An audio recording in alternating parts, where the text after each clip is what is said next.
S India news में स्वागत है। धमतरी जिले के सीमांकन ग्राम बरबांधा में 2017 से अब तक एकलव्य और नवोदय विद्यालय के लिए 65 बच्चों का चयन हो चुका है। इस ग्राम से प्रतिवर्ष एकलव्य और नवोदय विद्यालय के बच्चे चयनित होते हैं।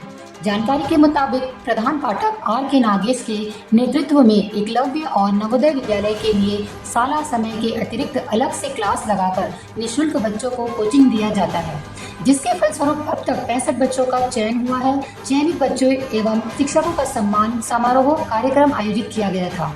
जानकारी के मुताबिक शासकीय प्राथमिक शाला बरबांधा में पालकों के द्वारा अतिथि शिक्षक भी लगाए गए हैं, जिनकी सैलरी पालक गण एवं प्रधान पाठक आर के नागेश के द्वारा दिया जाता है। ग्राम एवं शाला का नाम रोशन करने वाले शिक्षक कृष्ण कुमार कोटेंद्र, हरीश कुमार निर्मलकर और गोविंद निषाद, इनका स्वागत कार्यक्रम के मुख्य अतिथि जिला पंचायत अध्यक्ष धमतरी अरुण शर्मा के द्वारा किया गया। प्रधान पाठक आर के नागेश के नेतृत्व में चल रहा अतिरिक्त क्लास ने बच्चों के भविष्य में काफी ज्यादा बदलाव कर दिया है, जिसमें से एक बच्चे टिकम मरकाम पिता विमल मरकाम का चयन अभी MBBS कोर्स के लिए हुआ है। चयनित बच्चे एवं शिक्षकों का सम्मान trophy, bag, shawl, copy, pen जैसे उपहार देकर किया गया। तरीका जो है विशेष बच्चों के स्थिति के ऊपर जो है निकालनी पड़ती है ना। जब बच्चे एक ही स्थिति पर जैसे नहीं समझ पाते, एक ही तरीके पर जैसे नहीं समझ पाते, उस स्थिति में हमको थोड़ा सा समझाने का जो तरीका है, पैटर्न है, वो थोड़ा बदलना पड़ता है। और इस वजह से आप कह रहे थे कि क्या विशेष आप पढ़ाते हैं, तो मैं कहना चाहूंगा कि हर कोई विशेष प्रतिभा लिए रहता है और उसको थोड़ा सा समझना पड़ता है।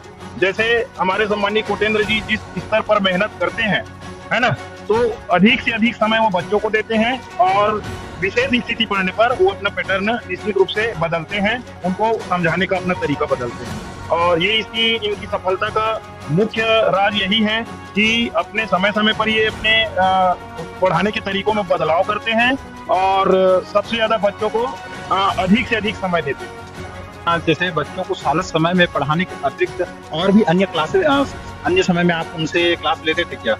जी बिल्कुल, शाला समय के अतिरिक्त समय लेकर ही नवोदय और एकलव्य की तैयारी की जाती है, क्योंकि देखिए हमारा जो विषय है शासन द्वारा जो निर्धारित है 10 से 4 बजे तक उसको करना ही होता है। क्योंकि ये एडिशनल सब्जेक्ट है नवोदय और एकलव्य, इसलिए उनके लिए हम 4 से 6 बजे 2 घंटा हम समय निकालकर बच्चों को तैयारी करवाते थे और उसी का नतीजा है कि हमारे बहुत सारे बच्चे नवोदय और एकलव्य स्कूल में अध्ययनरत हैं। सरकार द्वारा जो तनख्वाह है वो तो लिए ही हैं, बच्चों को अतिरिक्त क्लास लेने के साथ साथ क्या उनसे आप लोग अतिरिक्त जो शुल्क है वो भी लिए हैं क्या? नहीं, ये ऐसा नहीं है। ये जो है हमारा एक उद्देश्य है कि बच्चे जो है अपना अच्छा मुकाम हासिल करें। हम जो है यहाँ के ग्रामीण परिस्थिति के बच्चे हैं, मध्यम स्तर के, निम्न स्तर के बच्चे हैं, तो उससे किसी भी प्रकार का हम लोग शुल्क नहीं लिए हैं। हम लोग केवल ये कहें कि बच्चे की जो जरूरत है उसके हिसाब से हमने उसको देने का किया है, लेकिन एक्स्ट्रा पैसा या फीस इस प्रकार से नहीं ली। जैसे आप पूछ रहे थे कि क्या हमारी सैलरी के अलावा हमने कोई अतिरिक्त शुल्क अपने बच्चों से लिया है, तो मैं साफ तौर पे कहना चाहूंगा कि हमारे मनसा जरा भी नहीं थी, हमारे जहन में जरा भी ये सारी चीजें नहीं आई। हमें तो कई बार ऑफर भी आया था विशेष, जैसे नगरी है बेलर गांव में, कि आप एक बेहतर एकेडमी चलाइए और वहाँ एक निश्चित शुल्क निर्धारित कीजिए, लेकिन कभी भी हम अपने स्कूल में जितने बच्चे आते थे गैर स्कूल से भी उनको पूरा समर्पण हम देते थे और इसके एवज में हमने कभी भी उन बच्चों से या उनके पालकों से इस तैयारी के संबंध में कोई शुल्क नहीं लिया है। इस स्तर पे थी और किस तरीके से आप लोग करते थे जिससे आप लोगों का सिलेक्शन नवोदय और एकलव्य स्कूल दोनों में हुआ है? तो हम लोग की पढ़ाई का स्तर बहुत ही अच्छा था और साथ ही हमारे सहयोगी शिक्षक श्रीमान हरीश कुमार निर्मलकर जी एवं श्रीमान कोटेंद्र सर जी थे, जो कि हम लोग को अच्छे सहायता करते थे पढ़ाई में। उन्हीं का मार्गदर्शन लेके हम लोग पढ़ते थे। तो हम लोग का जो पढ़ाई रहता था वो सुबह 10 बजे से ही हो जाता था, जो कि नवोदय का पढ़ाई होता था, और साथ ही एकलव्य का रहता है जो कि वो सिलेबस का रहता है। सिलेबस का रहता है कि एकलव्य वालों का, तो सिलेबस का भी साथ ही साथ चलता था एकलव्य वालों का, और नवोदय वालों का भी एक्स्ट्रा क्लास शाम 7 बजे तक हो जाता था हम लोग का। इसी तरह हम लोग पढ़ाई करते थे। आप लोग किस प्रकार से शाला और बच्चों को प्रोत्साहित कर रहे हैं कि एक वर्ष यहाँ से बच्चे निकल रहे हैं?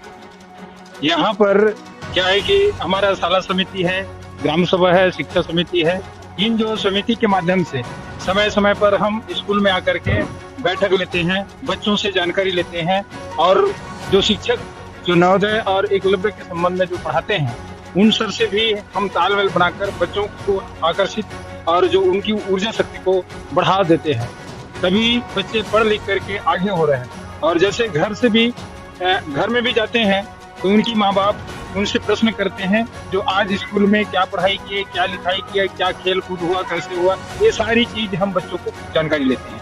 तो बच्चों के मन में जो पढ़ाई लिखाई रहता है उस पढ़ाई को हम माता पिता एवं पालक को बताते हैं और हम समय समय पर स्कूल में जाना आना मतलब करते हैं और समिति के माध्यम से भी हम जानकारी लेते रहते हैं। इसलिए बरबांधा के जो अधिकतर बच्चे नवोदय और एकलव्य में अभी जा रहे हैं और गांव के नाम को रोशन कर रहे हैं। यहाँ बच्चों के दर्ज संख्या के हिसाब से और अपने स्कूल में 5-5 क्लास होते हुए भी यहाँ शिक्षकों की कमी रहता है। तो हम लगभग 5 वर्ष हो गया है कि हम मानसवी शिक्षक भी रखे हैं, जिसके लिए हम गांव वाले और जिनके बच्चे पढ़ते हैं उनके पालक चंदा इकट्ठा करके उनको पढ़ाने के लिए प्रेरित करते हैं और उनका मानदेय देते हैं। और जो गांव के ही बच्चे हैं जो पढ़ाते हैं और पहले तो एकलव्य नवोदय विद्यालय के लिए जो शिक्षक था यहाँ का तैयारी करवाता था, वो शिक्षक यहाँ से अन्यत्र प्रमोशन में चले गए। तो गांव का ही अभी जो अपना मानसवी शिक्षक है वही बच्चों को तैयारी करवाते हैं एकलव्य और नवोदय विद्यालय के लिए।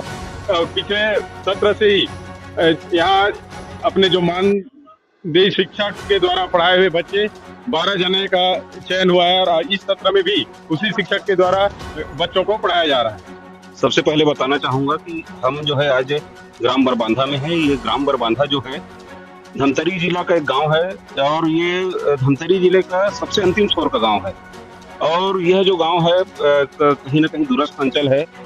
उसके बावजूद भी 40 बच्चे केवल इस गांव के, एक गांव के बरबांधा गांव के 40 बच्चों का चयन जो है नवोदय विद्यालय में हुआ है और लगभग 25 बच्चों का जो आवासीय विद्यालय है उन विद्यालयों में उनका चयन हुआ है। एकलव्य जो विद्यालय है उसमें चयन हुआ है।